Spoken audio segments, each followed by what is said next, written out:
Okay, so my book is Over Underground by Haruki Murakami. So the book explores real-life 1995 subway sarin gas attacks through interviews with survivors and members of the cult responsible.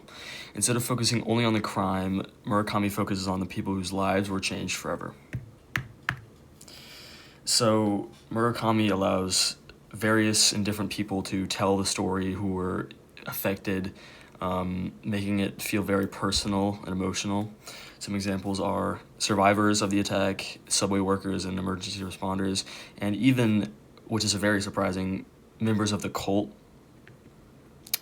And so it primarily takes place during the subway system where the attack actually happened. Mostly within the train cars where the sarin was placed. So it's structured mostly through interviews, which is a very big chunk of the book. He uses a very objective style, not really focusing on the emotions, more of just telling basically just what happened. It feels pretty much like a documentary and part personal story. It makes it feel readers feel very like direct with the listening.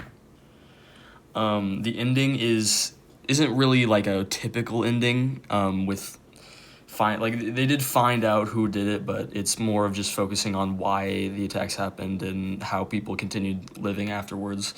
It kind of leaves you with a sense of fear and deep feelings about society and human behavior.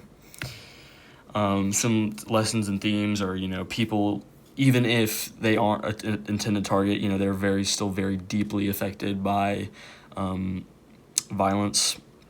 And, it's just very important to listen to people's stories for, understanding that suffering in history.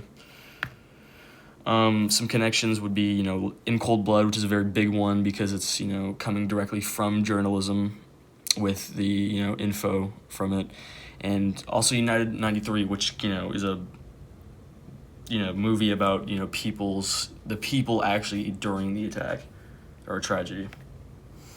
I would say this book can be very challenging because it is very dense with a lot of interviews and very detailed accounts of the event.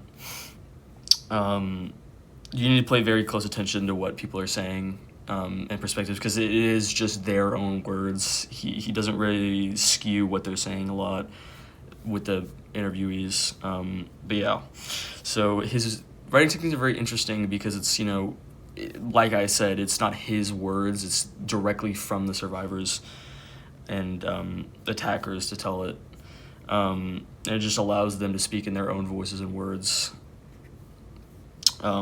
Recommendations. I would say this is a good book for people who are looking for a kind of different true crime novel. It's because it's just more focusing on the people, like I said, affected. But overall, I do think that is a very intriguing book because it does cover a very human side of a tragedy and very encourages you to think about the response we have to violence.